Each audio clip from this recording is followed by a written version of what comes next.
you can. Perfect. Perfect. Perfect. Perfect. Yo, what's up, everybody? I am Thomas, dope as Yola, whatever you want to call me. I am here with my co-host, Marty O'Neill. What's up, folks? What's up? Happy birthday, Marty. First off, Thank you, real quick, it's sir. Marty's birthday. Thank you, sir. He turned Twilight Zone age today. Thank you, sir. 36. All right. Guys, today, I'm hyped. We talked about this for a couple weeks. We mentioned it for a while now.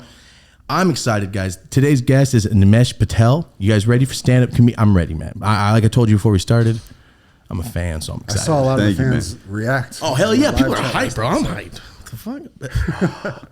YouTube hates us. Like, I tried not to right. cuss in the first 10 seconds, but it's already gone, man. It's all good, man. Thank you for having me. Thanks for coming, dude. And on time as hell, which is awesome. Punctual. To the max. Where you from? Jersey. Oh, okay. This fool's from New York. Oh, yeah. I mean, I was born and raised in Jersey, but I went to school at NYU, so I've been in New York since 04, basically. So you live now? Yeah, I live in Brooklyn. Oh, okay. I went to New York for the first time last month. First time ever? Ever. I meet people like, I'm like, how is that Drug possible? dealer my whole life, bro. Oh, really? I don't travel anywhere. That's my second time leaving anywhere. Get the fuck out of here. Yeah, I don't go anywhere, bro. That's why. I guess you don't care. I just sold. I mean, like, I'm from a small town, so if I'm just selling packs and stuff, if I'm gone, that's a new connect. I lost that guy. He buys from someone else. Got it. Never went nowhere, dude. That makes sense. Yeah, but recently I've been traveling. Yeah, you've been getting around a little I bit. went to Vegas earlier. Surprise. That was the second place you've been? No, I've been to Vegas all the time. Oh, I okay. just drive. Uh-huh. I Yeah, hate Vegas. flying, bro. Did you drive to New York? No, we flew. I hated it. Uh-huh. I hated it. New York is dope. New York is great. New York is the shit. Compare real quick. You're from New York, so Uh-huh. how is LA compared?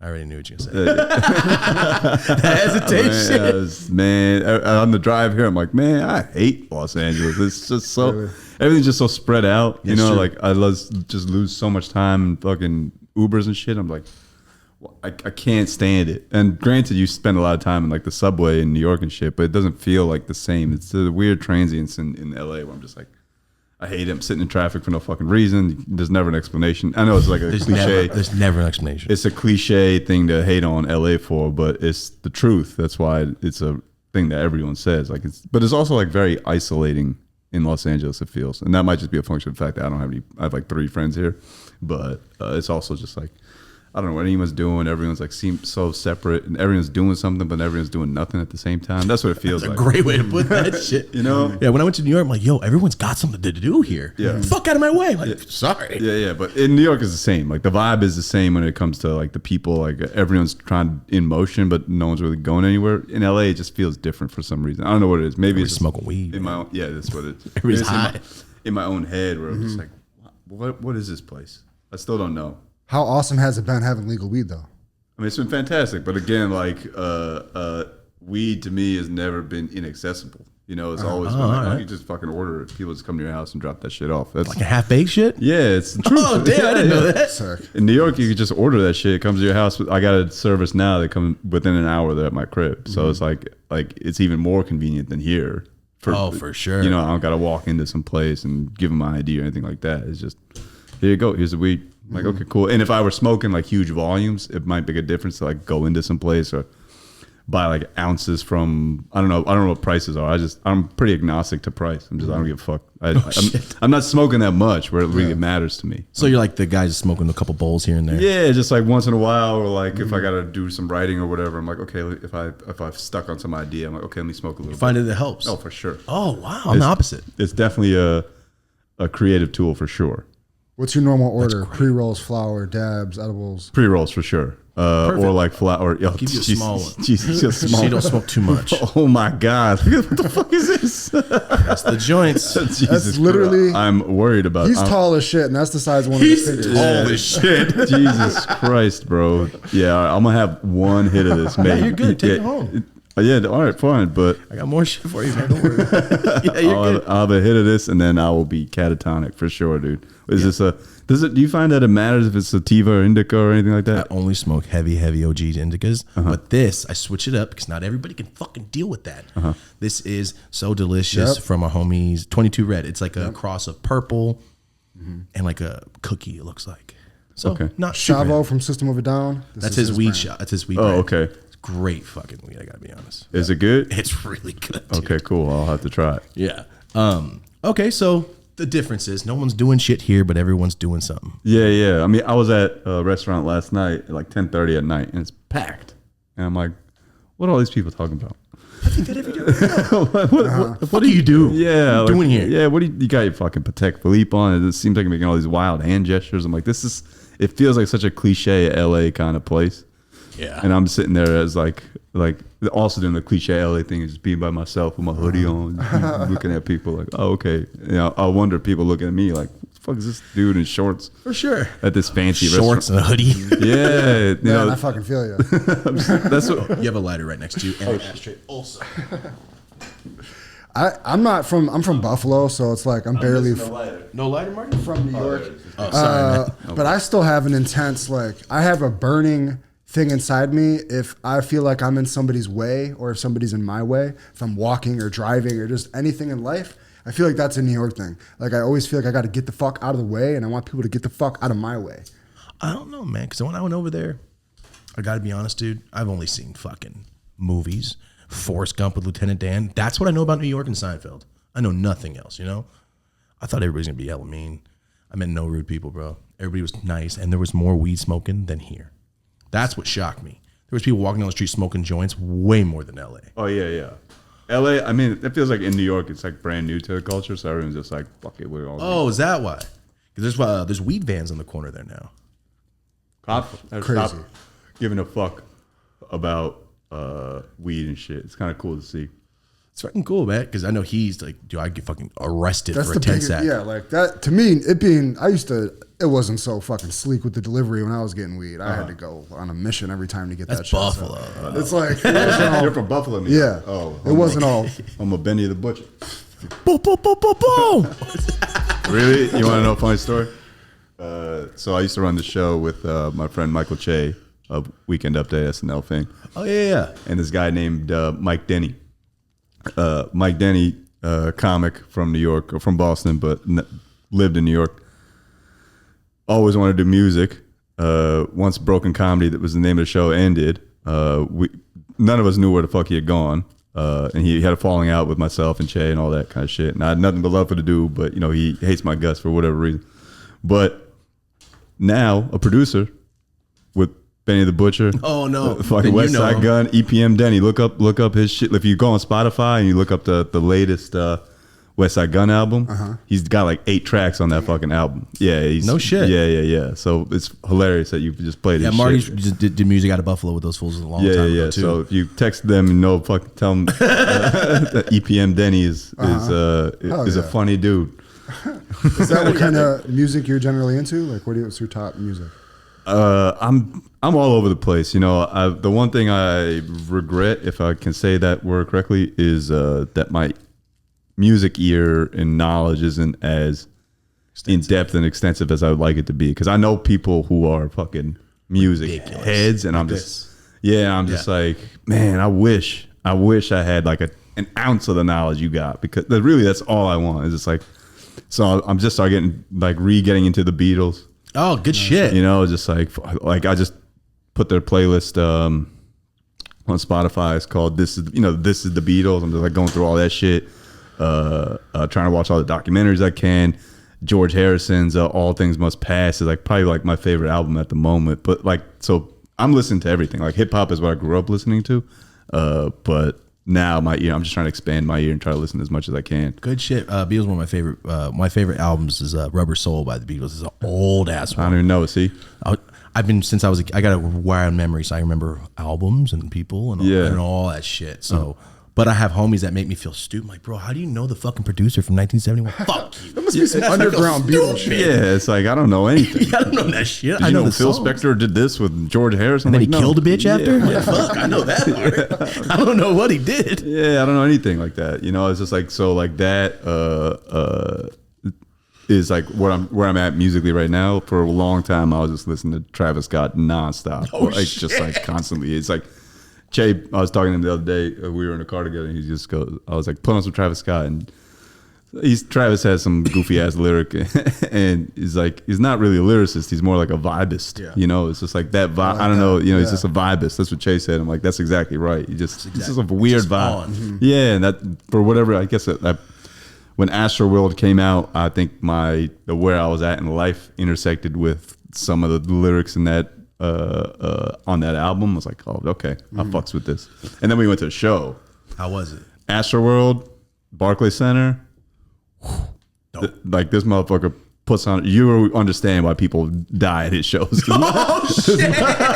He literally killed it. This motherfucker is a monster. But also about that Houston shit, I was in Houston in April this year, and I made a Travis Scott joke. I got applause break for it. I'm not toot my own horn, only to say that people came up to me afterwards and were like, "Yo, we were at that show, and that shit that happened was happening like 20 feet away from us, and we had no fucking idea." So I'm not trying to absolve Travis or Drake of any of the responsibility because I do think they hold some, but it's like in that moment, you might have not known what the fuck was going on. If people who were there and they didn't know 20 feet away that people... How's that guy paying attention to course. the crowd's going to know? And again, it's a fucking tragic situation and a tense situation. I don't know, but I do know that people in Houston told me like, yo, we were at that show and we had no idea what was going on. It was happening like 20 feet away from us. Ugh. So yeah, all that to say, Travis puts on the hell. Sorry for the families out there, but that album's hard. That shit was great. My friend I popped up my Instagram reels clip of Kevin Durant at the Travis Scott show in London going fucking crazy. Towering. Yeah. Everyone. That was really the funniest shit. He's like a foot taller than the next person next to him, but he's wilding out, just going crazy. I'm like, that's my guy. Yeah, Kevin Durant's hard. Bro. I gotta say, that fool's hard, man. He don't ever get in trouble. He's just chilling. Yeah. You know what I mean? I respect that. I fuck with that. He's like a Peyton Manning. You don't get in trouble, man. Peyton Manning gets in trouble. He Wait, just, for what? oh, you didn't hear about Peyton Manning's shit? Man's got Wait, bodies. talk to me. What happened? You know Peyton Manning? Putting his balls on trainers' faces. Stop. Stop I'm it. telling you the truth. You didn't know about this? No. Peyton Manning allegedly like teabag physical therapist, and I think in his college days, or it was like right before he went to the NFL. It was like, or maybe even while he was at the Colts, like put his balls on like a physical therapist's face. Were they laying on the ground? The first thing I thought is he ain't that tall. Stretch Yeah, them. no idea. Look, that's all I know. And look, if I'm wrong, I'm sorry, Denver That and would be the Colts fans. first cancelable teabagging I've ever heard. Oh shit! Normally, teabagging is pretty enjoyable. I'll say normally it's not what is it? What would you say? It's willing. Yeah. I'm never gonna You go. gotta Yo, be the in ball's quite- getting close. You got to be in quite the position to be like, no. You gotta be fucking bench pressing or fixing a car to get teabagged. You can't surprise teabag somebody unless you're in a very specific situation. I'd like to know how that Lay came down, about. Yeah. close your eyes. Surprise teabag is a great title. Yeah. You might feel a weird smell. Episode? Yeah. Oh, this episode. The surprise Get teabag. outta Yeah, there you go. Write that down. Oh, Can I open this? yo, crack that shit up. Oh, yeah. Mine too. Shit. I don't usually drink during the day while smoking weed, but when I do, I choose Miller Lite. Thank you for sponsoring the podcast, bro. Like, I'll remember to not call my daughter.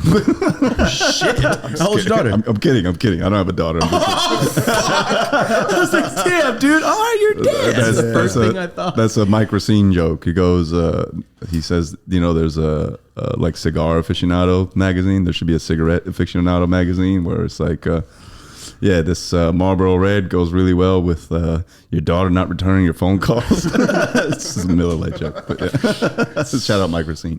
Fuck with that.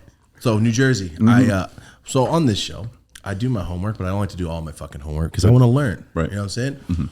So you're raised in New Jersey, went to New York. Yes, I sir. saw that you and your family ran a store. My dad had a liquor store in East Orange, New Jersey. East Orange. Whoa, what the fuck does that mean? Stop. Tell me. What's going on? Why am I left It's out? not a good neighborhood. Orange, New Jersey is a lot different than Orange, Orange California. County. Let's say Yeah, that. it's almost the exact opposite. So is it like a Buffalo? Yeah. Where you were born? Man, I've driven through East Orange before, Yeah. and I remember my boys in the backseat looking out like, woohoo, Yeah. that motherfuckers are getting Your knocked homies? off over here. Oh, then no, it must be bad. East Orange is it's on the up and up, maybe, I don't know, but it wasn't good when my dad was there. But it was like the street that the store was on was like decent, and I think he had it until probably want to say 04 or 05 or something like that. But yeah, it was where like how I understood the liquor store business a little bit here and there, and like just what it meant to grow up surrounded by that, you know. How old were you when this started?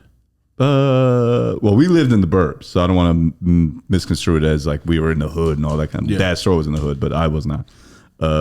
I don't know. It was as long as I can remember. The store So was this there. is how you just grew up. Yeah. Fuck Yeah. Was it like always some crazy shit going on? That's my next question. No, I mean, if there was, my dad never let on that it was constantly crazy. I don't, you know, you can paint a bad neighborhood as a bad neighborhood, but that doesn't mean it's constantly bad and it's like constantly getting robbed or anything like that. Yeah. I think like some stores were kind of almost like a safe space. It was like everyone needs that shit. You know, you have to be in a pretty bad way to knock it off. I'm sure.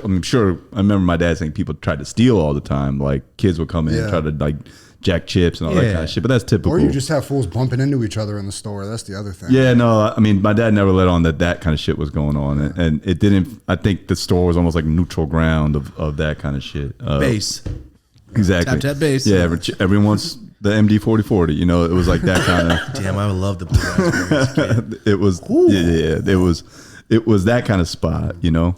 Swishers and Mad Dog. It Swishers and Mad Dog. That's like an order someone would give. I'd be like, here you go, $7.90. You know, whatever the fuck. $7.90. So were you like pulling papers and blunts? No. My dad did not let me work at the store at all. Oh no. No. I mean, I went to the store a few times. Not a few, a good number of times, but like only for the weekend because like my mom could go hang out there and see my dad because my dad was just constantly working. So they, you know, spend some time together. Or like my cousin lived, you know, a block or 2 blocks away from the store. So whenever I went to my cousin's place, we could go hang out. It would be like a walk down the street to go to my dad's store. Tight as hell. But beyond that, no, I was not like allowed to work there. But not from A, because it was a bad neighborhood, but B, also because for whatever reason, my parents had this like weird mentality that if I shouldn't work, I got to just stay focused on school or anything like that. Oh, damn, that's tight. Which is cool, but in hindsight, you know, I'm like, well, had I learned to work then, I would have learned the value of money and how hard it is to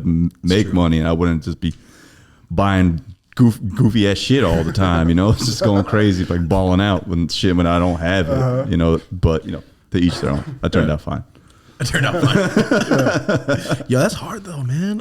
That's such a cool up. I think from my perspective, it's like the opposite. It's like, yo, you're broke as fuck. That was it. That's just it. I mean, you know, it has its merits. You know, my dad wasn't home all the time, so that was always tough. But it was also like his approach to life and living as when I look at it now, it makes a lot more sense. You know, like the man's been shot at, you know, so so it's like, and he's also worked since he was 17 doing the same thing constantly, you know, so he's like, and I talk to him now, I'm like, retire. He's like, no, I love to work. I'm like, that's like you've been ingrained to learn. That's capitalism, man. You know, Stockholm syndrome at that point. But the idea of life is short, you never know what's going to happen to you. I kind of live like that a little bit, even though I don't necessarily want to, but like I kind of do. And that comes from, I'm sure, some kind of subconscious reading of my dad behaving that way as well. I think he behaved the same way, you know, and I'm sure some small part of it was because bang, bang, you know, like you get shot at and push in perspective from time to time. Fuck yeah, I'm sure it does. So yeah, it was an interesting way to grow. Were they because they're pushing you so much into school? Were they bummed out that you got into comedy? Well, I mean, I don't think they were bummed out. I think they were concerned and confused because like they don't know what it is. Did they find you funny? Yeah. Like, you're like, you ain't funny fool, but people are laughing at you. Yeah. No, like, wow. That's got to be the worst as a comic when your parents are like, you're not even fucking funny. Yeah, no. They are very supportive. My dad and my mom, they watch everything that goes up on YouTube or whatever. They'll make sure to see it, but they weren't disappointed. They were like fearful because it's like such an unknown path and no one really knows what it is, especially 2 immigrants from India who are like, he's going to be a doctor or a finance person or get a master's degree in something. Yeah. So when I started, you know, I wasn't working. That was then the concern became, how you going to pay the bills? Like we can't live at home forever, you know? And then once I got a job, it was like, okay, do you want to advance in this job? And then once I advanced in comedy, like, okay, does this pay as well as the other thing you were doing? And then when maybe like 5 days ago they became okay with comedy, you know. But no, but you know what I mean. But it was very recent, like Earlier in the this last week. year and a half, like that became like okay, he's doing shit, like he's on the road, he's making money, like things are good. But again, it's always around the corner. I mean, I get shot at or whatever, knock on wood, but something could happen where that could go away, like touring could go away. The pandemic. Yeah, exactly. Yeah. Luckily, you know, World.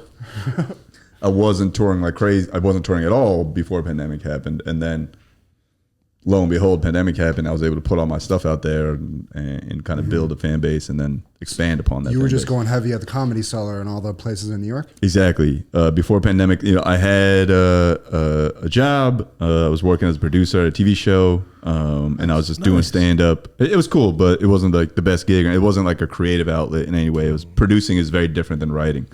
You got to like put stuff together and like goofy shit. It's a very different. It's What a very, kind of TV show? It was Full Frontal with Samantha Bee.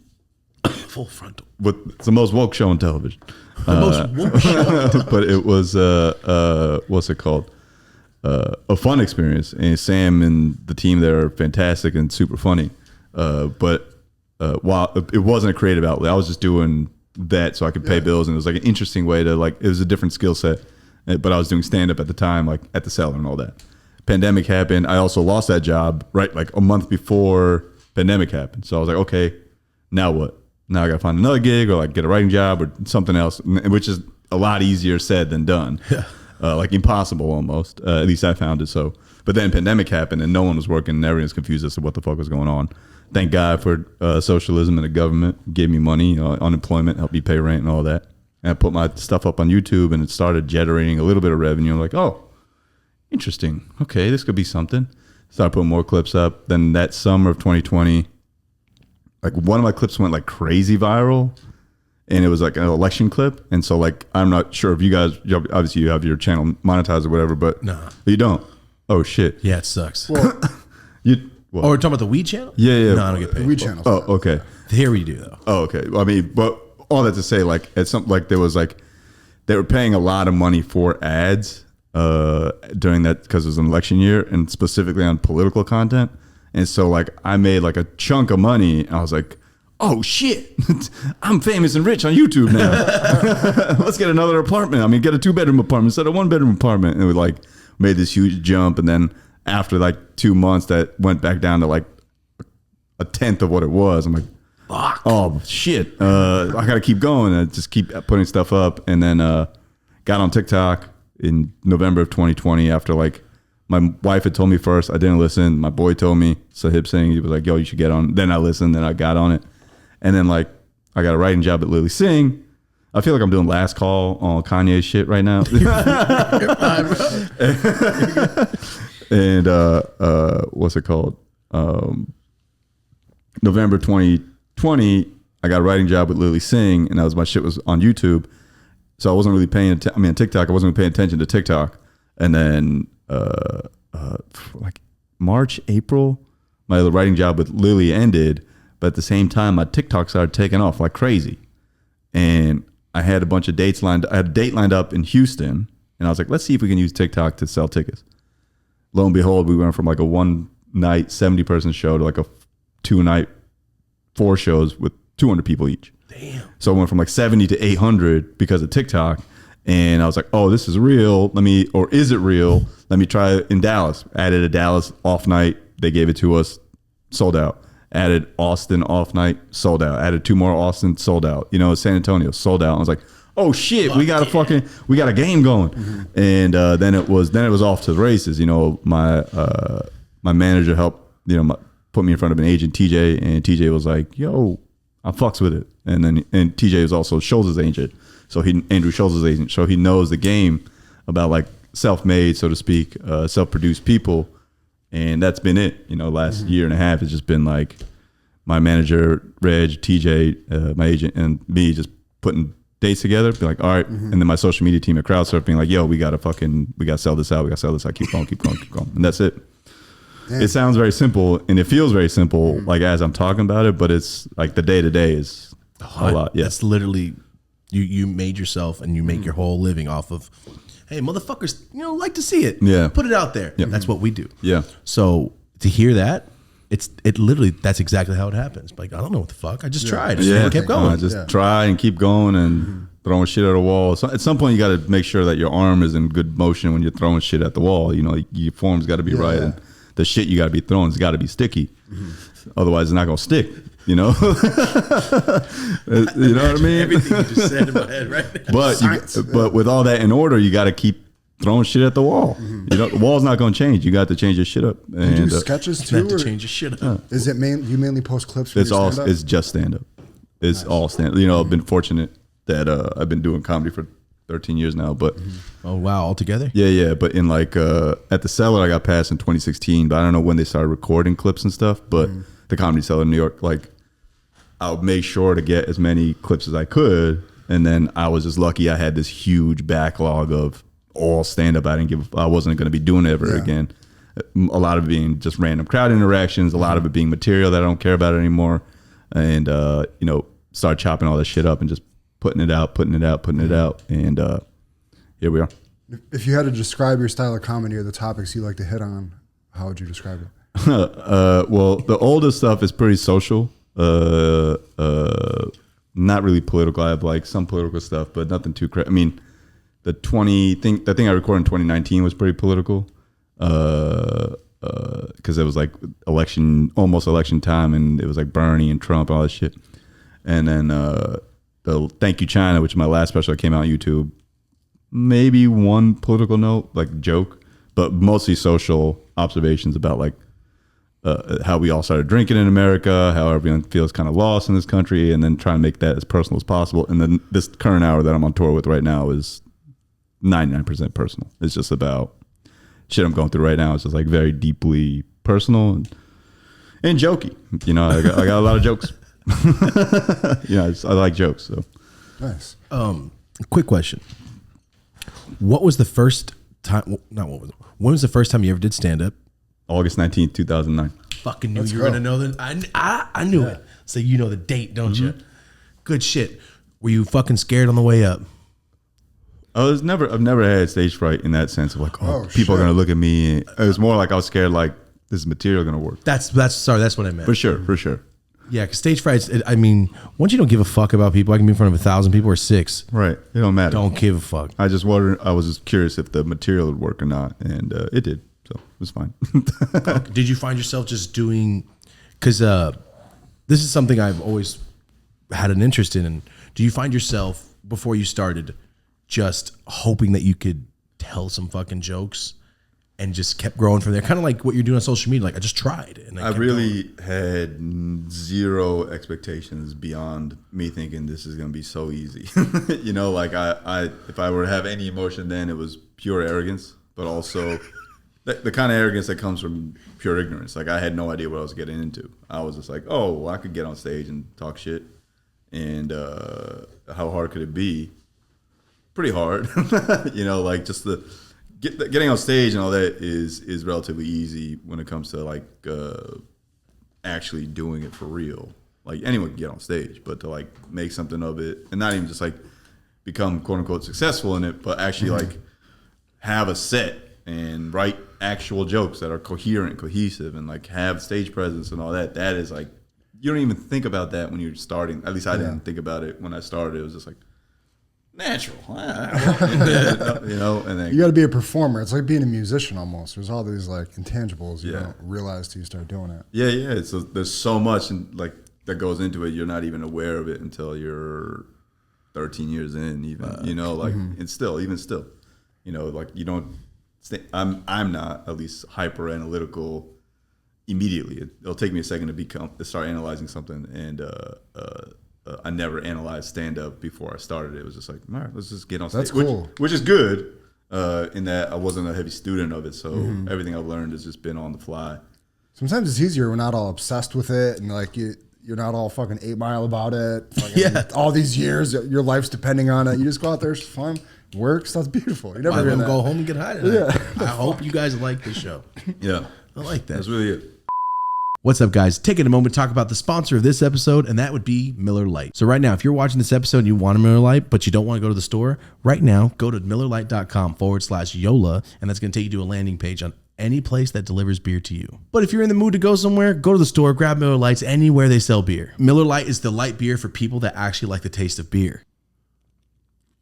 Miller Lite is light for a reason. It's under 100 calories. It's 96 calories. It's less than a soda. 3.2 grams of carbs for all the people out there watching their diet. And that's per can, all right? That's under 100 calories per can. I just moved into a new spot. I'm ready for football. So I know I keep talking about football, but guys, it's almost September. It's almost here. I just moved into a spot. I can't wait to have people over. We have Miller Lites. We can have drinks. We're going to be hanging out, eating chips, American stuff. But always, guys, don't drink and drive. Celebrate responsibly, all right? Milwaukee Brewing Company, Milwaukee, Wisconsin. And on that note, remember, go to MillerLite.com/YOLA and go to a landing page. It'll show you anybody and everywhere that will bring you beer so you don't have to drive. But if you're not already drinking, guys, go to the store, grab a 12-pack, grab whatever you want. Just remember, Miller Lite, Dope as Usual podcast. Thank you.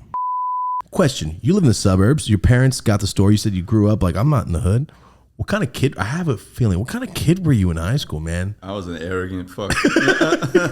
I would chip on my shoulder. Damn, honest answer. But I didn't see myself as arrogant. When I was then in that moment, I didn't see myself as arrogant. What I saw myself as was confident and aspirational. And I was dressing and acting the part of being successful without actually being successful. You know, I was like smart in school.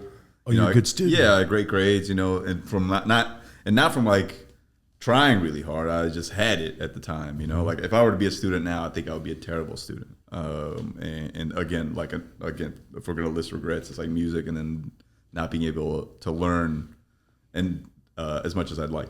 But at the time, I was like, I could pick anything up, and so I had that kind of chip on my shoulder as a kid.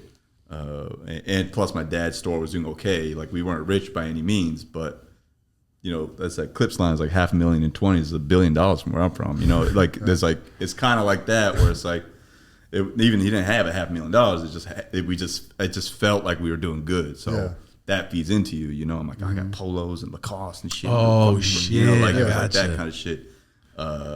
Again, completely unearned confidence. Except for the fact that I was doing well in school, you know, and I was tall. And I was tall. How many times have I said that? You can do it. You're tall, motherfucker. Do it. You know? Yeah. Like, you know what I gotta do? Because I'm fucking not? Fuck you. Everyone was just, hey, man, you tall, man. I'm like, Oh, do whatever you want. I can't, not that tall, but all right.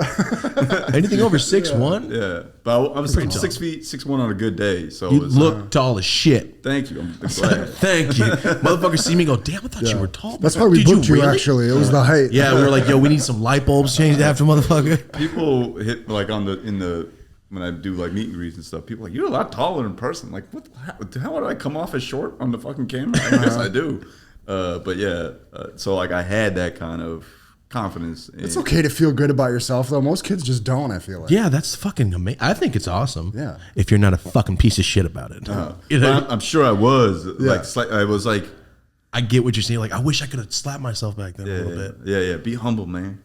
I mean, I was definitely, and I think a lot of that, for better or for worse, made me funny. But my funny, if I look back at it, was like usually mean or like at the expense of somebody, but like not like bullying, but like I could cut you down pretty fast, like make snide remarks and all that kind of shit. And not all the time. I wasn't like a bully by any means. I don't want to portray myself as that. At least I don't think I was. But I think that comedy was a function of that arrogance. Were you playing sports too? No. I have no athletic bones in my body. I mean, I thought I was okay at basketball, but then you meet people who are good at basketball. Yeah. You get crossed. Yeah. Once you get crossed, Once you're like, okay, yeah. Who the fuck am I? Yeah. You play like against like a D3 like backup player, and you're like, you're like, my knees broke. So you play D3? Yeah. Marty's good at basketball. Yeah, you play someone who's like, even you, if you were playing like a D1 person or like fuck. Oh, please. It's fucking over for me. You know, it's like the same thing. Like the difference is, so I didn't even play my high school team by any means. So it wasn't, I'm not good at all. I just enjoy talking shit. And I probably talk shit better than most people. You assumed I you gotta were be good. honest. Yeah. This honest answer shit is exactly the way I felt. Like, I hope I wasn't a piece of shit, but you guys started it. It's like I feel bad. I've made a few people cry in class, but I didn't fucking start it, bitch.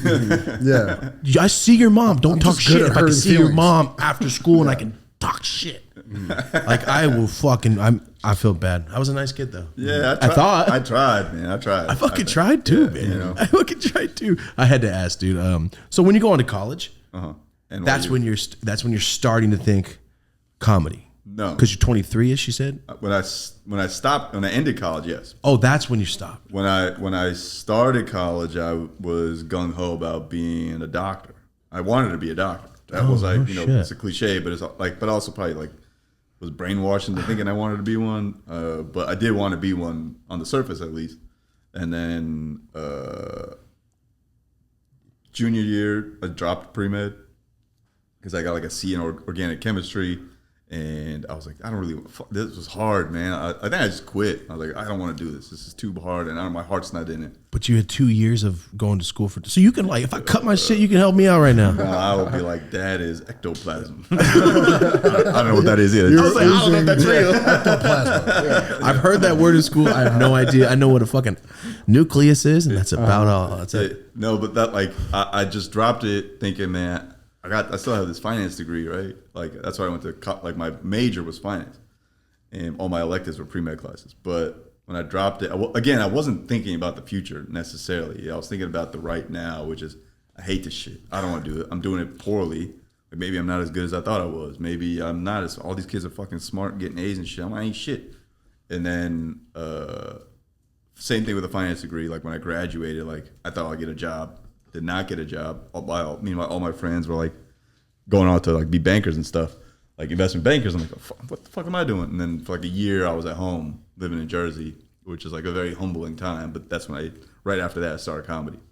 And I started comedy with like the same arrogance that I went to NYU with, which was, I got this. You know, it was like, it's so easy. I bet the other comics really love that. Yeah, of course. Hey, no, that's fucking awesome. I love that shit because it's just natural. I was like, how hard could it be? You never have the fear of like, am I funny? Like, bitch, I really don't care. Yeah. I'm at this point. Yeah. I was like, just like that. I was like, it wasn't even, it was like, I know I'm funny and I know I'm smart. At least I think I am at the time. Turns out I'm not either one of those things as much as I thought I was or think I am.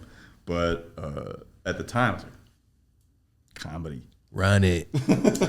How hard could it? I mean, look who's doing it. Oh, no. Hey, man, you're honest. Man, so you went from pre-med to finance to TV production to comedy. Yes, sir. I don't think we've heard that. Well, no. The production was just like a comedy job. It wasn't like, I've been doing stand-up since 2009. That was like that comedy job, that production job was like 6 months of very long, 4 months of a career. Mm-hmm. Gotcha. Yeah. I saw you did. You said writing is your shit, the creative outlet. That's what you like to do. Mm-hmm. I saw. Like I said, did a little bit of homework. You were writing on SNL for a Weekend Update. Yeah. I did that for a year, a season. Bro, that's the only part of SNL that's even okay anymore. I feel bad. I feel bad, bro. Those are peers of mine and friends of mine, and Che, my closest friend, head writer for the show. It's very hard to make a 90-minute brand new thing every week at that level for 40 years. For 40 years. You're gonna see some misses. Yeah, there's gonna be some drop offs. Yeah. Dana Carvey comes back, I'm there. Kareem didn't hit every shot, you know. No, I feel you. Kobe missed a lot too, you know. Kobe missed the most shots. I had a meme yesterday about like Kobe has like the most misses ever or some shit. Is that a true statement? Yeah, it might be. It's one of It my. might be. This shit was a meme, all right. Yeah. Kobe's got the most misses. You know what I mean? I don't know about that one. Even if it's true, even if it is true, that's Sounds still good. crazy. Still crushes it. He's still the greatest player to ever played a game. That was the point. You know. That he had. Of course. Yeah. Of course. But no, I grew up on SNL as a kid because my mom used to remember these two greatest hits on tape. Mm-hmm. Phil Hardman, Chris Farley. I had all that shit as a kid. So I grew up on SNL until I started selling drugs, and I'm not home Saturday night. Right. That's where I stopped watching The Simpsons, football stuff. That was it. Man, what a turn! Drugs took so much. It was from you. sad. Yeah. No, but they gave so much to me. I have Netflix now, so it's okay, man. Like Right. I lost some Circle back to all that circle shit. back. Yeah. I don't know who's in UFC right now, but I will. Catch up. We're catching up, man. Yeah. So as far as movies go, like Lifetime, where would you say you lean? Is it Is it the Movies, you Chris said? Farley, Adam Sandler genre? Uh-huh. Where do you lean with like all time movies? Oh, man, my list is so wide and varied, but also because I haven't watched a lot of films. Oh, you have. So my list of good movies is this. If you were to ask me my top 10 movies, it's probably like 10 of the 15 I've seen. Oh shit. And, but let me back up for a second. I've probably seen a lot. I just don't remember most of them. Yeah. Because they'd be just on WB. They'd just be on. I'll be, oh, okay, this is fucking Predator 2. Like, but ask me about Predator 2. I don't know. I've seen it. Danny Glover's in it. Yeah. Predator 1, I remember they cut the jungle down with the machine gun. I'm like, that's a wild scene. Yeah. But That shit's hard. That's how I am. Key points. He remembers he knows the That's actors' different. names. He remembers I have the a fucking crazy memory, and I grew up like the cable guy. Uh-huh. So my mom it was my babysitter. That's exactly what she was always smoking. Let me hit this meth. You watch this show, and I'm chill. I'm like, fuck yeah, run it, Al Bundy again. Meth and chill? Meth and chill. Yeah, fuck Netflix. It's a good babysitter. I imagine you could do math and like sit still and like how fast your brain is running it. It must It be sucks. really. It sucks dick. I've done meth a few times as a kid. As a kid. I'm from meth capital of America, Merced. Merced County sucks. It's the worst feel. Imagine being real sweaty and you're on grass and you get up and you're like, oh, I'm so itchy. Fuck this grass. But then put a sweater on after and don't scratch it. It's like that. I gotta move. I gotta scratch.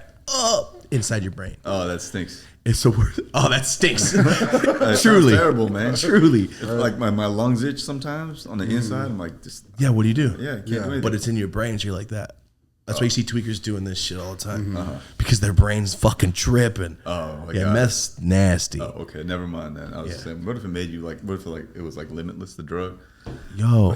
It's got to have It some might be. I've seen some positives to it. structures Well, built by tweakers. It's just Adderall. Adderall is the same shit as meth, but it's like legal. Fancy Adderall? Yeah. I mean, fancy meth? Fancy meth. Yeah. Ooh, what if they called it fancy meth? Fancy I mean, Like fancy feast. rebrand it. Rebranded as fancy meth. the generic name. Don't ever give me some fucking money like that, because I will start a pharmaceutical brand. Call it a bunch of shit. Like, eyes bleed. No more diarrhea, though. It's the stupid shit. What are your next upcoming dates? What are you going to be doing? I go to Brea tomorrow, August 26th, I think that is, and then Brea on Saturday as well. Tucson Sunday, and then off for like until September 19th. I'll be in London. How long are you working out the hour? Do you know when you're going to film the special? I'm gonna film it most likely January 2023, either here in LA or in San Francisco. I haven't decided yet, but Nice. These two cities haven't seen it, and I'm doing like some theater in at the Ace Hotel, which is like I don't know how many seats, and then Masonic Hall on the 21st, which is like 2,200 seats. Damn. So Performing all for that to that say, like, Illuminati. what's that? Form for that Illuminati. Yeah, exactly. Tell those tech fucks to give me money. Invest. Yes. So Invest. that's the goal right now. I mean, I could put it on tape now, but I don't think it's done yet. I think there's still a lot to figure out. I think like comedy's in a weird space right now. For the comedian, it's like, what moves the needle for me?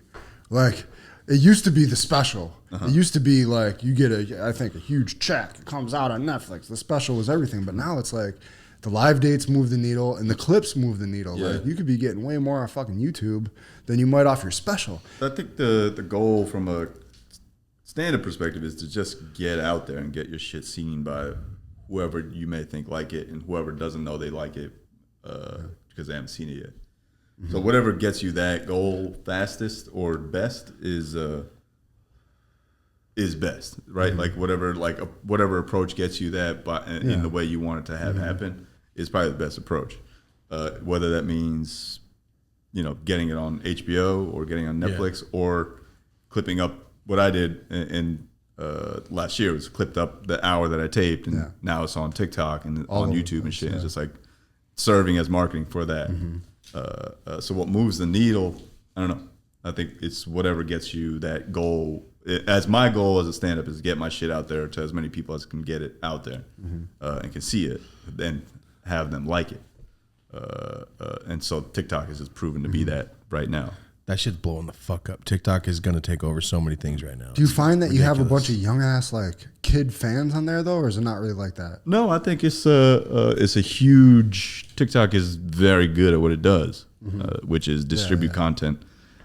As they thread the needle so well with so many people, they're perfect at threading that fucking needle. Oh, yeah. But they're also there. That needle is being threaded like across 1 billion trillion people that are on it, and so like the shows are full of like 18-year-olds and 20-year-olds and 22-year-olds and 20, like the whole range of people. I've had 80-year-old women at my show before, multiple times. Like it's actually not uncommon to see that, and it's like every race is represented. What I found in places that have bigger Indian populations, I'll definitely have a lot more Indian people represented. But at the same time, like like if I go to the middle of the country, Omaha, Nebraska, it's full. I sold out Omaha in March of this year. Those markets are tough. Yeah, and on like a Wednesday, I think. Yeah. God damn. So it was like,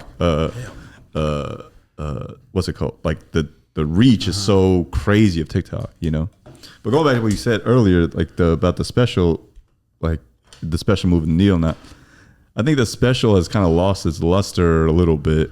At least from an audience perspective, a special don't feel special anymore. Yeah.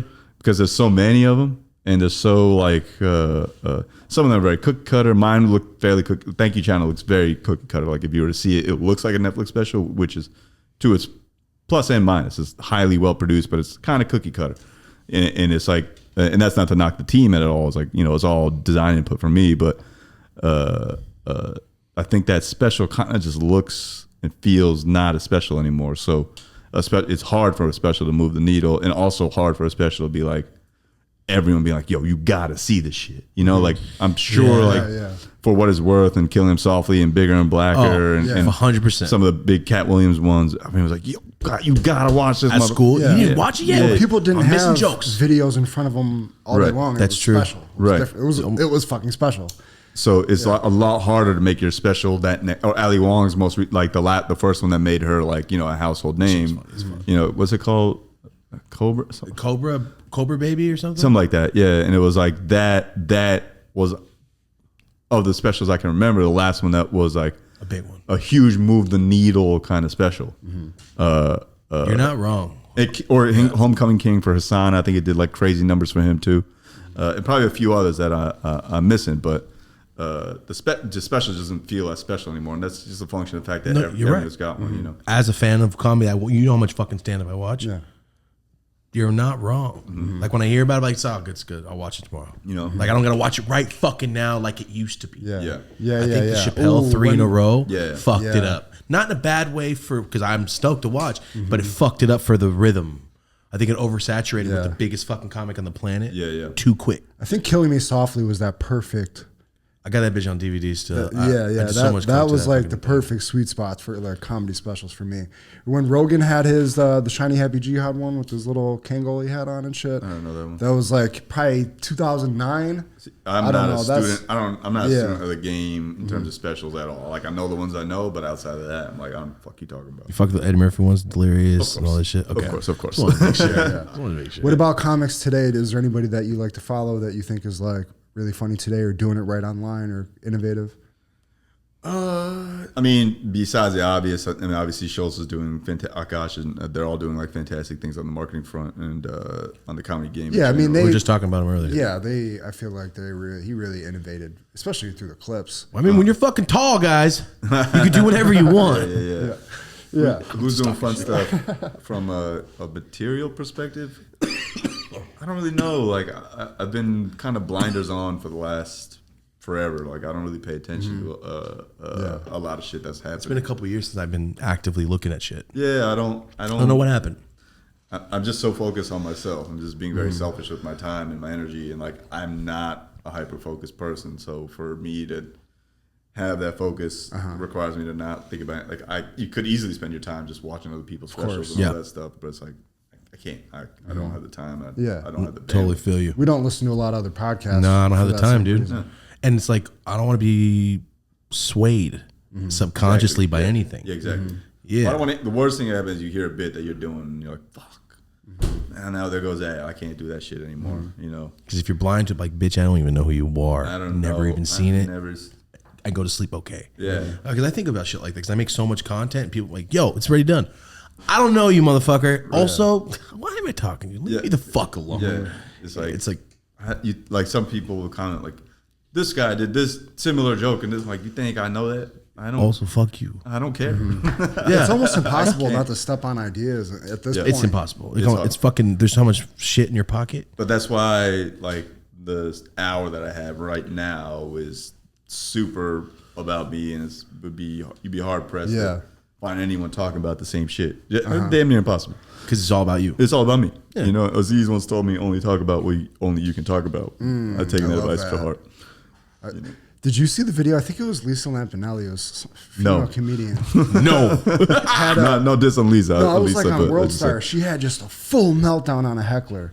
It's a weird thing with hecklers. Like, They're dicks. are you going to stop the whole show and make security take this motherfucker out? Are you going to sit there and make fun of him? Are you going to act like you don't see him or whatever? Like, how do you deal with it? If somebody's talking or being a shithead in the crowd?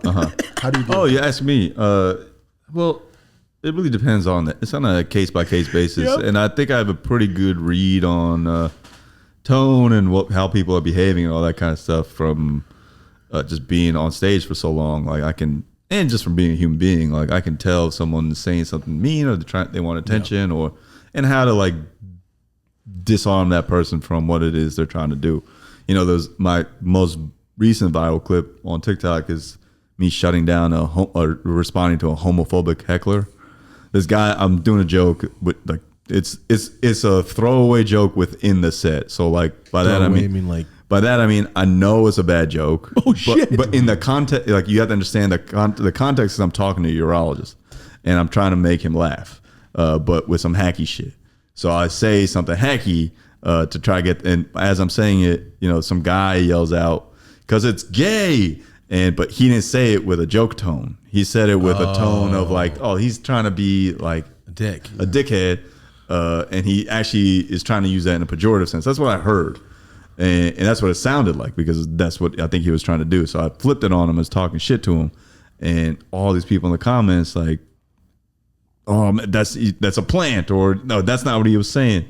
So it's on a case by case basis that I'll evaluate. But you know, other times there's someone yelling shit out, and I'm just like, you're just trying to help, but you're not doing a good job at it, you know, which is identical situation. But if you can hear someone trying to help versus someone trying to be rude. Totally. Hey, what's up, man? Hey, what's up, man? It's like, fuck you. It's all tone. Chill out. It's all tone. So if Lisa Lampanelli went off on somebody, I'm sure it was either someone who'd been heckling the whole time and knew what they were doing, being antagonistic, and she was like, all right, that's the fucking end all be all.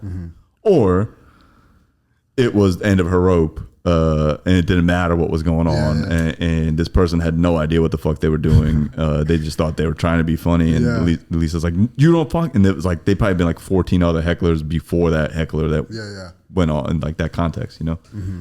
It's really just case by case. If someone says some goofy shit, I can, and then at the end of the day, the trigger's always there. It's like, get them a water, and it's like code for get them the fuck out. You know? Oh, I like that. Well, that's just the phrase. Yeah. Whatever the phrase is that you have. I like that because it does get awkward awesome. when she was like, security, like really stop the show. Like this isn't funny anymore. I like that. I'll pull some Gene Simmons shit and walk out. Remember that shit? You remember when someone heckled Gene Simmons? No. He fucking got out, went into the crowd, stood over the man. The guy fucking, all right, Gene Simmons. And then he walked back on stage all old as fuck. That's what happens. That's what happens. Yeah, I mean, there's definitely been conversations with staff being like, the staff is always, at most clubs is always like, so if someone heckles you, like, how do you want to handle that? I'm like, you'll know. Like, I'll be like, you'll know. You can tell. You know, it's like, if something's crazy, they'll approach, like, or like, I can see them coming. And then It's gotten to that point for you. I mean, no, that's just that's a thing that happens. Like if someone's heckling from you and I've engaged, like security will naturally kind of focus their attention to that. Like just pay attention to what's going on, just in case I say the code words. And did you see that wild video of Mike Tyson where the dude was doing stand up in front of him? No. What? It was like a small little venue, like the size of this room, and there's like a dude doing stand up or some shit. And like the host asked him to get off stage. Tyson's just sitting there, just right in front of him. And the dude asked him like to get off stage or some shit. The dude pulls a gun out. Oh yeah. He's like I didn't see that at all. What's up? You got it? He's like, he's got it right. He's like, He like gave the dude a hug. At the end, he hugged him and he apologized to Mike Tyson, put his gun away. But Mike Tyson's like this with the pistol in his eye. Like, okay. Yeah. It's like, yo, you're not fucking around.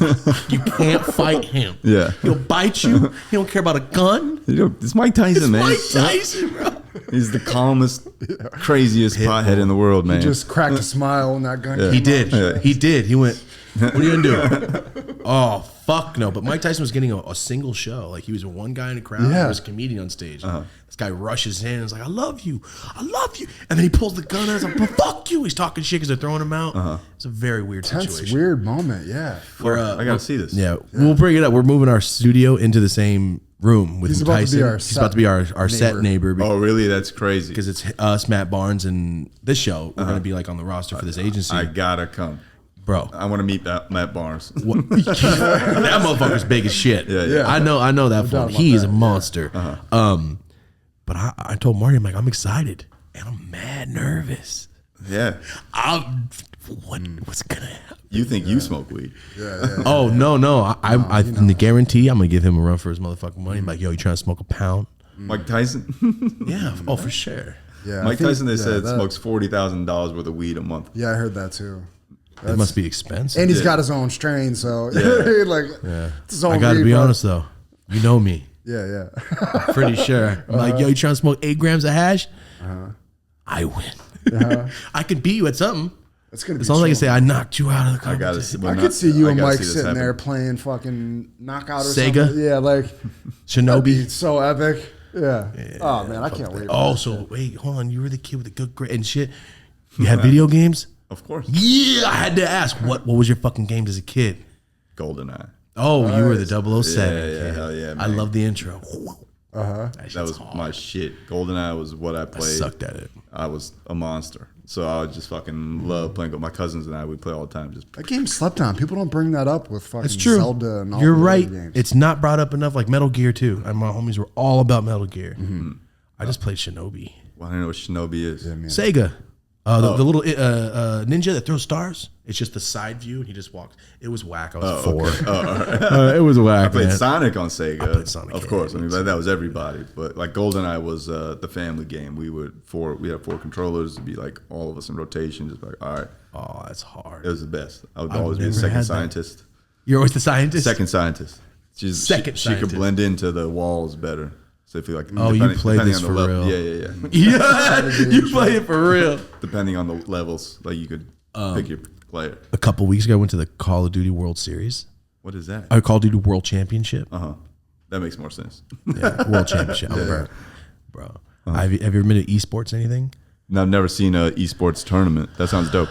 I walked in and there was nobody else. I'm like, this is gonna be whack. It's at a Coliseum. Like, there's nobody outside. There's one security guard. But I forgot, it's like a bunch of nerd dudes. Yeah. So no one's like getting shit faced and fighting and asking you where you're from with rags on. Right. So I walk in and it's fucking packed. Of course. Stadium, a stage, some desks, dudes playing with gigantic screens and a fucking announcer. Guys up top with the cameras. You saw my live. Yeah, I went it was in. crazy. There was lines of people, like 100 people waiting for some little guy signing their controller. with a a picture. full like UFC kit on. Yeah, yeah, but it's all like something gaming. Yeah. The fighter, the Avenger. Like, people were signing up, buying jerseys like it was a basketball game. They're probably making millions of dollars. Those kids. 100%. Yeah. The prize was, I think it was $2 million. Did they play like forever? Did the game take for fucking ever? or No, not it's just so a Call of much? Duty game. I don't know how long It's like does it fucking take? 10 minutes, man. That's all it was. But it's tournament style. You know what I'm saying? Oh. It's like fucking Cobra Kai bullshit, fucking all that bullshit. But for video games. Was it team or was it individuals? yeah. So Optic Gaming, we've had a Hex Optic. He's the owner of it, and he's like, I don't know about video games that much, but I went and, you know, people have their jerseys. They're doing chants in the fucking crowd. I gotta go. Yo, coolest thing I ever saw. I'm trying to go watch Yeah. a Mario one like The that. or cities have something. teams. He said he Yeah, sold LA his, something, New York. he this. sold his team to the owner of the Texas Rangers. Yeah. And then he's like, I didn't like how they were handling the brand, so I bought it back from him. And now I own it again. That's interesting. I wonder how much teams cost. They paid $100 million $100 million for their team. That's fucking crazy. You ever heard of the FaZe Clan guys? No. There's a people called FaZe Clan. I know they're video game guys. I don't know about them. I don't watch video games or YouTube. I just watch fights. They just sold their fucking team. There's 10 people on their team. Just give me one guess. How much you think they sold their video game homies clan name for? $10 million. $1 billion. But, A billion with a B. They all got 100 mil. For esports team. They FaZe each got clan. They each got 100 mil. All 10 guys. Damn. That's that's how they did it. God damn. They all own 10%. Oh shit. Because Eric's friends were one of them, and he's like, bro, he really told me, he's like, they gave me $100 million fucking dollars because they paid us $1 billion. And you continue to play, but now they just own the you shit. probably still have a percentage, and you're the face, but you're bought out. You're done. Go fucking live it up, man. You're playing video games. $100 million. Man, I fucked up, man. See, I fucked up. GoldenEye, man. Bring back GoldenEye. Man, oh man, that's athlete money, man. Yeah, that's Russell Bro, Westbrook. you got 10 Brett Favre's out here. Fuck. Yo, so do you watch sports? A little bit. Okay. Yeah. Do you watch football? Not as much as I should. Okay. What team? If you had to pick a team, Giants, but that's only because you're from New York. Yeah, okay, my just dad's team. But basketball, Kobe fan, Lakers. Sad last year, but obviously, hopefully this year it'll be I want to see what happens off season. But can you make any sense out of me? I always thought it was so weird how you got the Jets and the Giants in the same stadium, right? One's the New Jersey Jets, one's the New York Jets. Yeah, New Jersey Jets, New York Giants, right? No, New York, Giants. both New York. They're both New York teams. It was the New Jersey Jets, though, right? Maybe in like the 60s. Yeah, I don't know when. It was just that shit was always weird to me that they were like in the wrong state. Is that not weird? That they don't play in New York at all. Like they should be in Long Island, kind of. Yeah, like they're in fucking New Jersey. I'm sure there's an answer to that question. Well, now the fucking Niners playing Santa Clarita, so they're not even in Frisco no more. Fucking bullshit. You should go to a Laker game out here. I want to go, man. My timing has never intersected, but actually, now that I think about it, I might be here in November. So maybe I'll swing by if the schedule lines up. I'll do a Laker game. I did one. We got the box thing because my friend. I just leave it at that. We had the box thing, and it was awesome. I'm afraid of heights. It was just terrible for me, but it was cool to see motherfuckers like that. Yeah, I guarantee you have a great experience, guys. I would. I've been to a lot of Knicks games and Nets games. Knicks games, like I've been very close because Jay and I would go time to time. And he gets like insane seats from the Garden. New York. Yeah. There's nothing. I mean, the box is great, but there's nothing like being on like in the actual court and just having a great time. Like, but I've been so spoiled. I'm like, I can't go section 200 ever again, man. Oh, you're fucked. It's over. I know exactly how you feel. When you see the guys in real life, like that's the biggest person I've ever seen in my entire life. That's such a big person. You always feel like I can handle myself. Then you see a motherfucker like, you could you could break my neck probably. Yeah. I've only met a few people that made me feel like scared. I'm like, dude, you murdered my chiropractor. I told you. Fucking Lou Ferrigno, chiropractor.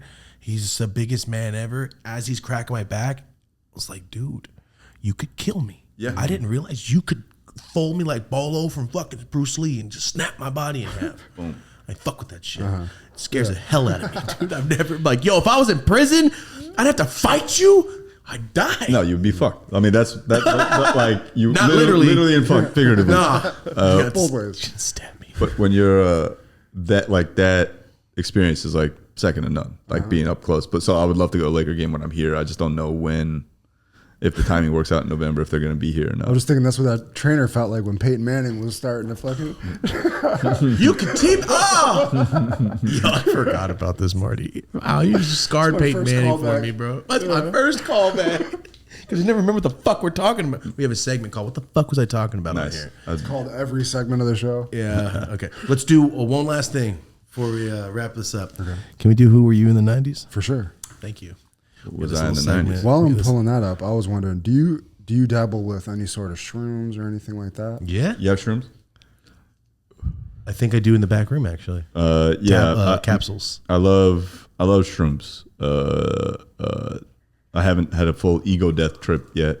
So I didn't know what that was, but when I take shrooms, I eat 7 grams at a time. Me and my wife. That's a lot. It's a lot, but I do it in the dark, in the pitch black, no music. Because I've done shrooms a lot, but it's always like hanging out. I wanted to experience something else.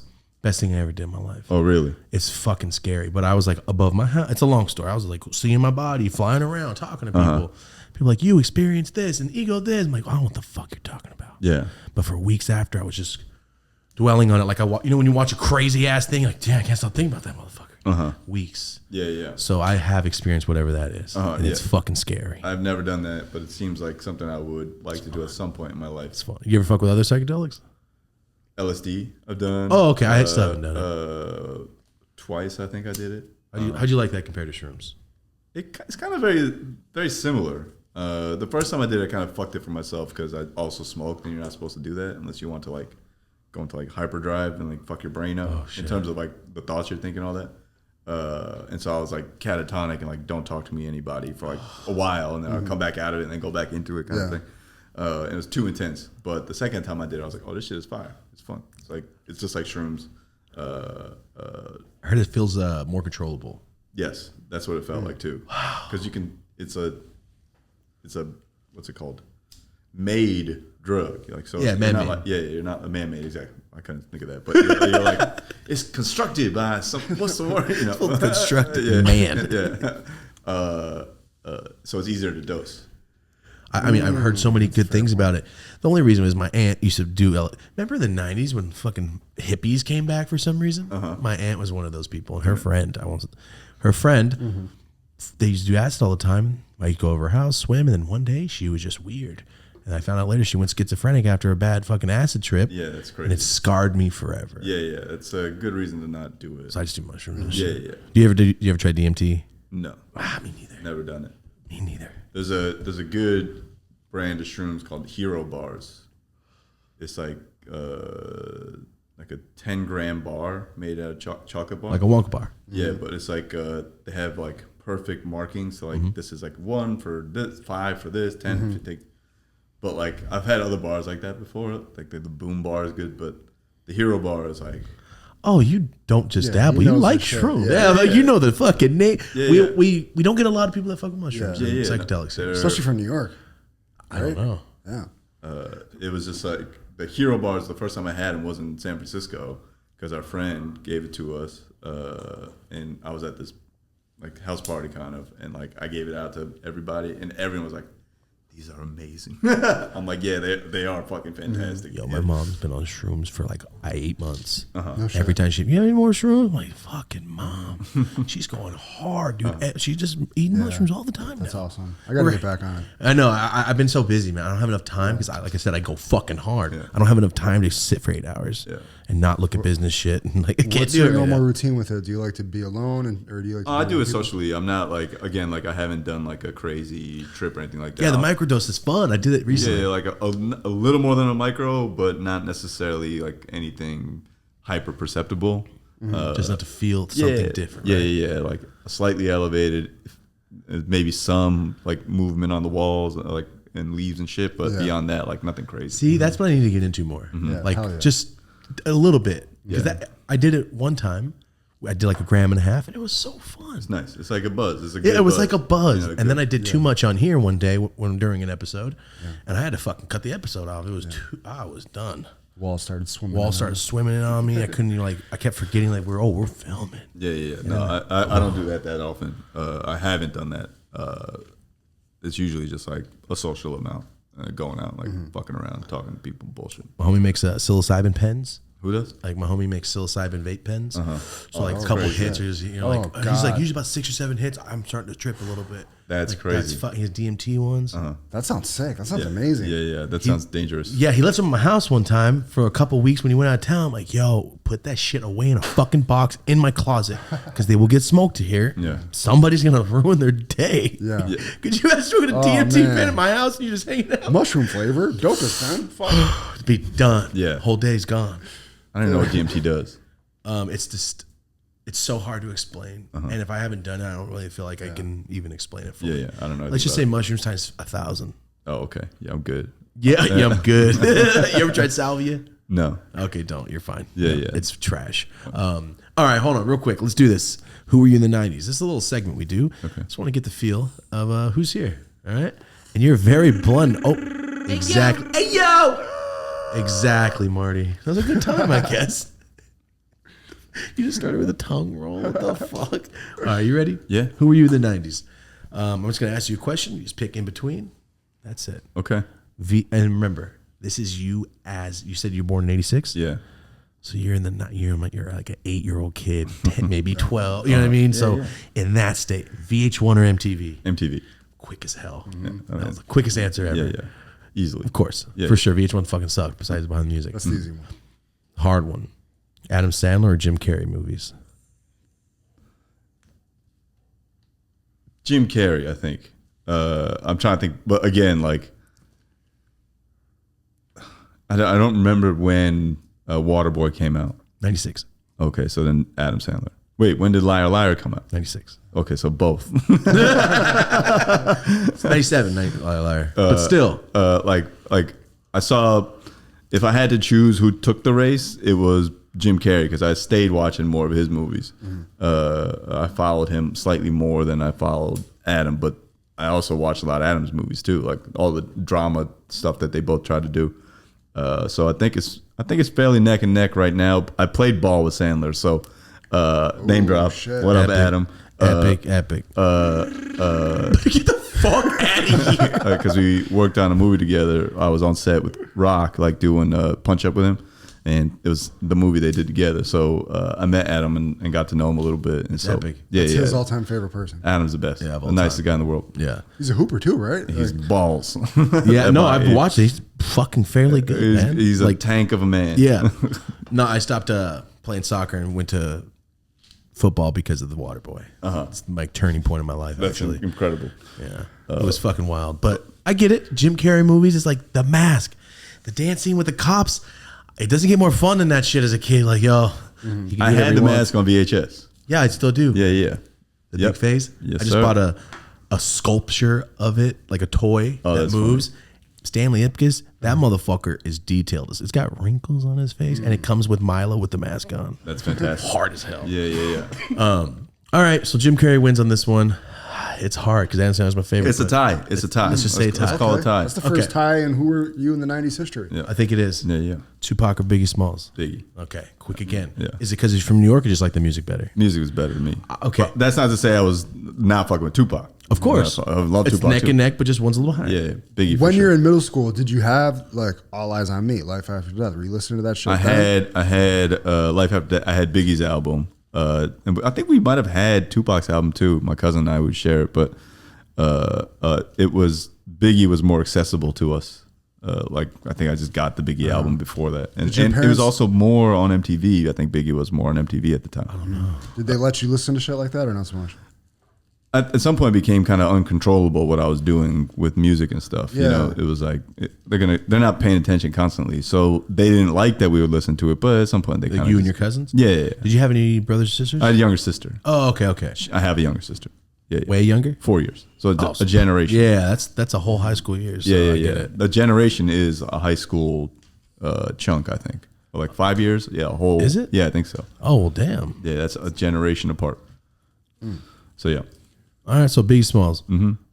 Although Changes holds a dear place in my heart. It's probably, It's hard. yeah. It's another It's another Adam Sandler, Jim Carrey. It's hard. That's why we do this shit. All right, to make motherfuckers think like, but do I?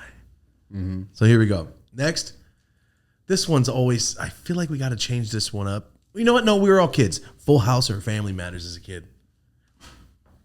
Whoa! Family Matters. Family Matters. Yep, Steve Urkel's too funny. Yeah, for sure. I mean, we watched both, obviously, a lot, but Family Matters takes the cake because, like, my parents would watch Family Matters. Not Full House though. Yeah, not Full House. Family Matters, like this Urkel kid is crazy. Danny Great. Tanner was no fucking Urkel. Yeah. No, but I gotta say, I fucking fuck with Full House heavy. Uncle Jesse and Uncle Yeah, of Joey, course. man.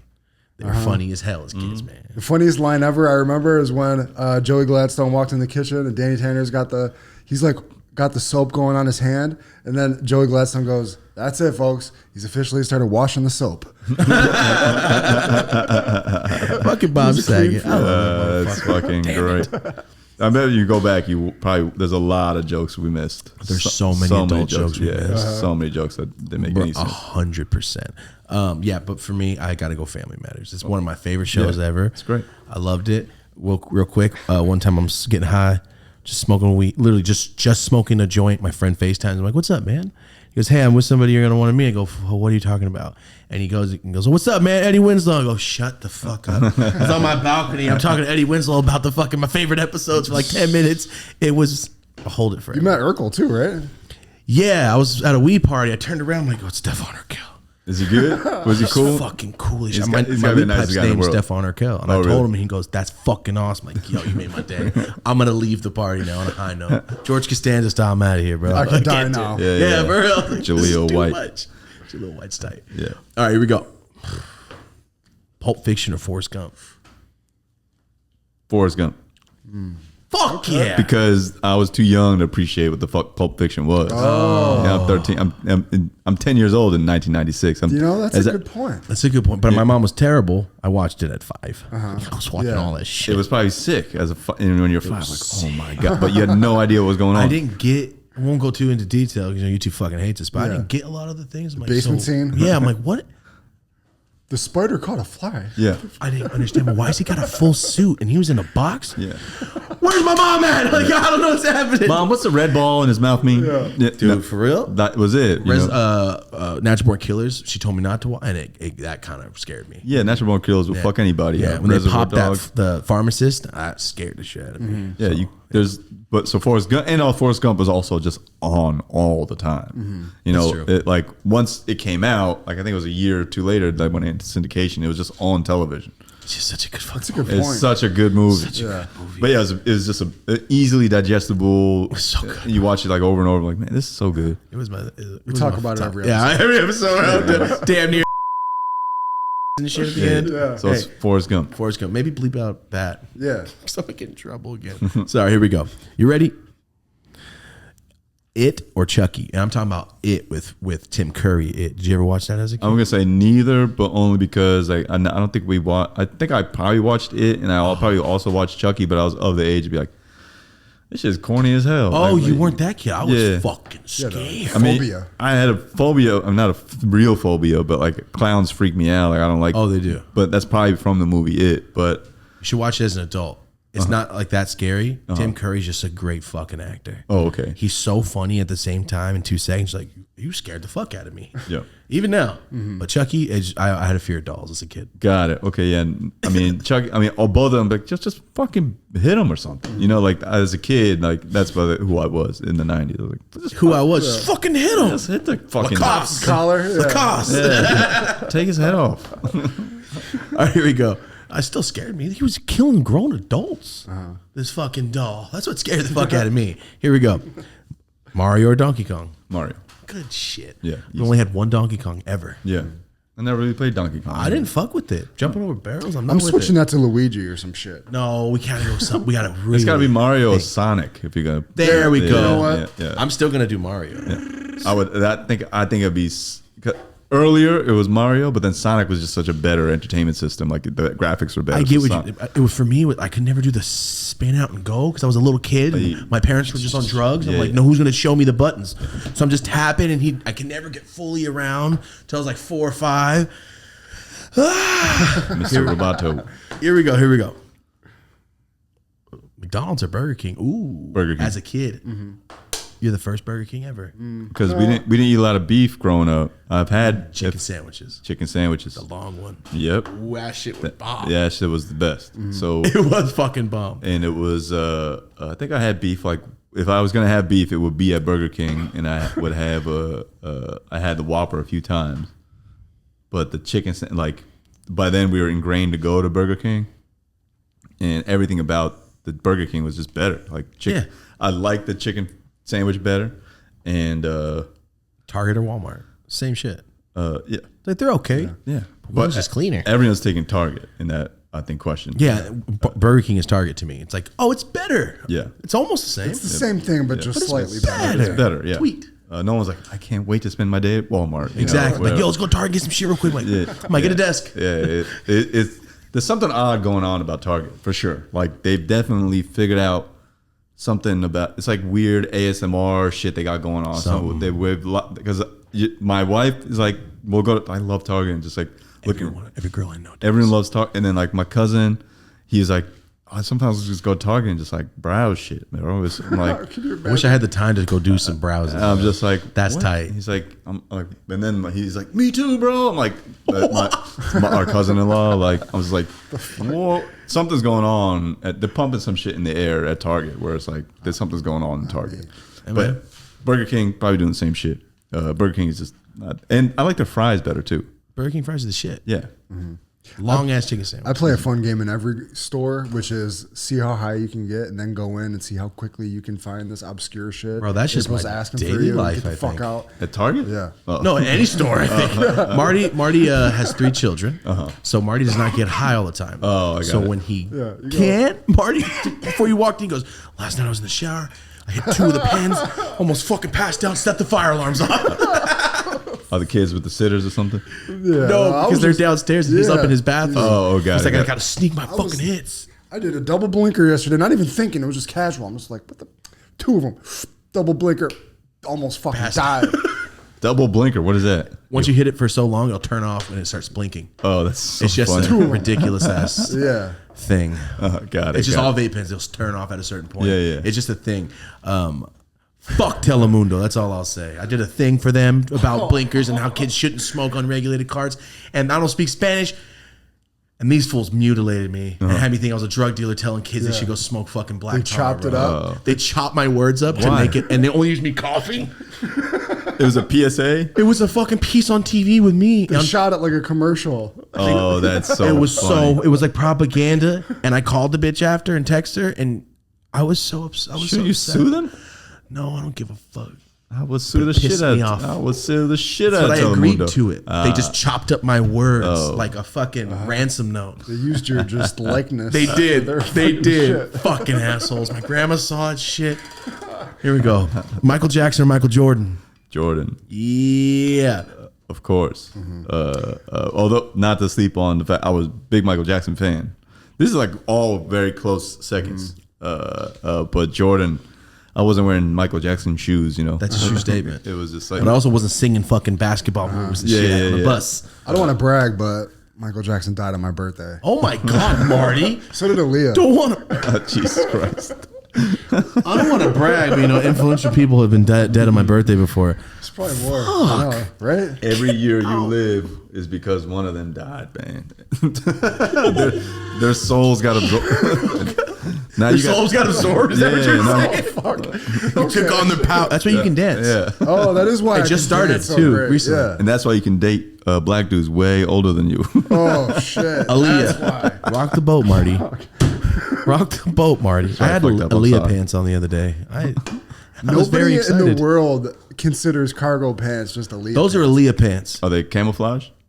No, They're just khaki cargo pants. they were kind of baggy. I'm like, yo, I Oh, feel she like had Aaliyah. that. She had those in the Romeo Must Die video, I think, right? Yeah. I don't remember. I just remember looked seeing back. Aaliyah When with you those. said that, I'm like, Those are Aaliyah pants. yeah, she wore those she wore those baggy ass all day. Hilfiger. All day. I was in New York. I'm like, yo, I'm about to rock these Aaliyah pants. I should get some Aaliyah pants. You should, bro. They're tight. I'm gonna get some cargos now. Last one. We gotta change this one. It's hard. It's light skin rabbit Nesquik. Remember the Nesquik little rabbit? Yeah, I don't remember that at all. Keep going. Or It's the other one. Light skin rabbit on this. do you remember Nesquik, the little rabbit on the Nesquik? Oh yeah, it's cute. Little light skin They call them rabbit. light It's light skin. These are skin. fucking- Yeah, I'm like light skin. Little light skin rabbit. Wasn't it white? Like white No, he fur? was like slightly brown and he was dark a little bit and he had white on his chest. Oh, okay. Or Keenan and Kale orange soda. That's what we need to start changing it to. Yeah. So we're going to go Keenan and Kale orange soda, I guess. Yeah, Keenan and Kel orange soda for sure. Whatever brand he was chugging, that's the orange soda I wanted. Yeah, we need to know that brand. It was just Oh, orange. yeah. It just said orange. Orange, yeah. What's the question though? Is which Orange what- soda, Orange soda or what would you chocolate chip- milk in the pick as a 90s? kid? Oh. You know, when you're a little kid, be like, yo, Sunny D, fool. Remember the commercials? On Oh, would you rather? Would you? what are you drinking? What are you as a kid going, yo, I drink fucking Yoo-Hoo every day. I drink that. I just want to like get the, what were you as a kid? She's like, I was flipping on my collar and fucking, I was tall. I would start every morning with more Ovaltine, please. Did you really drink I Ovaltine? loved Ovaltine. Oh, man. shit. What's that, Randy and Ralph and shit? Thank you. Christmas stories, all I've ever seen Fucking love. Ovaltine. I love Ovaltine. What's it taste like? Man, I haven't had any in a long time. Yeah, it's just like off-brand chocolate milk, It's- basically, right? No, but it's so Chocolatey? I think so, but I don't actually. It's like the Nutella of powder milk. drinks. but it's so good. I kind of want to try that It's shit. so good. I just know it from Christmas. And it's like it's got a different texture than Nesquik. Okay. So Nesquik is like super powdery. Whereas Ovaltine's a little grainier. And so like when it's at the bottom of the glass, it is chocolate milk, I think. At the bottom of the glass, you get like the little Chunks. Yeah, Broken down cookie, essentially. Yeah, it's fucking bang. Damn, I've been fucking up. Ovaltine's good. I just tried Nutella recently too, so Yeah. I'm fucking up heavy. Well, yeah. I mean, Nutella wasn't. It's like more like an adult food almost. Yeah. Well, I mean, yeah, but it's just chocolate. Yeah, Sauce, I essentially. guess when I was like, is that me? Oh, I thought that was a fucking soundboard shit, Marty. My bad, that's my alarm. You're good. you feel healthier giving your kid Nutella than just straight chocolate. In my mind, it's like made out of almonds or some shit. It's fucking hazelnut and hazelnut. Yeah, there you corn go. syrup. That's what that shit is. It's poison. Okay, all right. Well, Sorry about that. It's high fructose corn syrup. It's poison. Don't have commercial sweets. Or any. Yes. It's just, hey man, I'm trying to out here live like Sean Shirk. Remember UFC Sean Shirk? He's like, I only eat for fuel. He's the buffest man ever. He only ate to replenish his body like a video game and shit. I don't know about that life. Yeah, it sounds. Sounds like Dookie, man. I try to live like that, you know, just like very early on of like, man, it's just food, just who cares? But then I got into food a little bit here and there. I'm like, no, you can. There's such a good value to be derived from eating like really nice, good food, like eating at a fancy restaurant or like, or not even fancy restaurant, just a place I that's didn't known. know till recently. What's that? The food quality difference? I had no idea. Oh yeah, it's huge. You're just like, oh, this is what pasta's supposed to be. Right. You know, this is what it's supposed to New taste. York is the best food I ever had in my life. New York is. I told you, I'm like, yo, what the fuck's LA doing out here? Where did you eat? Place, it's called like Glass Candy or some shit. Okay, Dirt Candy. Dirt Candy. Vegetarian food. Ooh. It's good. Yeah. It's It was creme. It was like art. Yeah. I'm like, oh, Are you vegan or vegetarian? yeah, vegan. Yeah. Oh, okay. But Did you go to Avant Garden? I don't know. I went to some place. I was just You would high know. the whole time. No, my wife just picks it. Like, we're going to these places. We had it all planned out. So I don't know what the place was called. We just Ubered there. Avant Garden is like this fantastic vegan spot in what's it called? East Village. I was in East Village. If your wife was planning It was fancy as vegan shit. shit, then it was you probably went there. Probably did. There was like 4 spots. It's like the top rated spots. We just went to all of them. Yeah. I mean, Dirt Candy's good. Avant Garden blows it out of the water. I don't know the other two, but I know those two. Yeah, it was cool, man. I liked it. Yeah. It was dope. Man, hella fans out there in fucking New York. New York's tight. Times Square is not that fucking tight at No, all. Times Square sucks. It was like going to the Grove, but in New York. Times Square Except this sucks. fool's like just asleep outside. Yeah, Times Square is trash. Yeah, it was whack. Lieutenant Dan, all those motherfuckers, and they made it look so much cooler, bro. No. Like Forrest Gump made everything look better. All right. I'm sorry. That's what I'm thinking right now. That's literally hit for Hue in the 90s. I've got to change that last one. That orange soda milk. Okay. We got to go harder. Because I feel like not enough people know who the Yeah. light skinned rabbit is from Nesquik. Okay. Fair point. I do, though. But when they do know, it's a connection. Like, yeah, I know the light skinned rabbit. Which rabbit did you care more about? The light skinned rabbit on the Nesquik Here label you go. or Trix Rabbit? Yep. Honestly, I feel played for the Trix rabbit. So I feel sympathy for him. He got played. He's on the box. It's his These shit, fucking privileged ass children just starving a rabbit to death essentially for years on TV. There you go. There's someone did a sketch about that. I think it was like The fact oh is, Jermaine Fowler had a joke about it. It's like, anyone else feel bad about that rabbit? These fucking silly ass kids. Fuck that rabbit, man. I think that's a Jermaine joke. how I feel about Yeah, that. yeah. You're just starving this Yeah, man. that was me. See, you can never do it. Like somebody already talked about it, so just fucking talk about it. Yeah. It's never ending. For sure. I love it. So real quick, your next one's in La Brea. Brea. Brea. Not La Brea. I think La Brea is a LA town, right? Brea, is it the same place? No. No, Okay. no. Brea, it's in Brea. It's a Brea Improv. BREA. Yeah. Like 45 minutes east of here, I think. Yep. Southeast. At the Brea Improv this weekend, August 26th, 27th. Tucson on August 28th. London, September 19th. I don't know if you get a lot of London We have people. hell of UK fans for some reason. London, September 19th. And then It's their first time out of the country performing. No, I've done Canada a whole bunch. Oh, okay. But it's my first time in London. I've talked a lot of shit about England, so it's going to be It'll fun be to fun. talk shit. You're gonna have someone while come I'm over. there. Well, I don't appreciate it. Yeah. Fuck you. Yeah, I can't wait. Actually, and then I'm off for another 2 weeks, and then I'm back stateside, going to St. Louis, fucking Detroit, Grand Rapids, Madison, Wisconsin, San Diego. When am I after San Diego? I don't remember. The fact that you remembered all those is fucking wild. DC, November 5th at the Warner Theater. Where can everybody see all this at? What's your website? FindingNimesh.com. FindingNimesh.com. Right here on the screen. Please come check me out. Floating.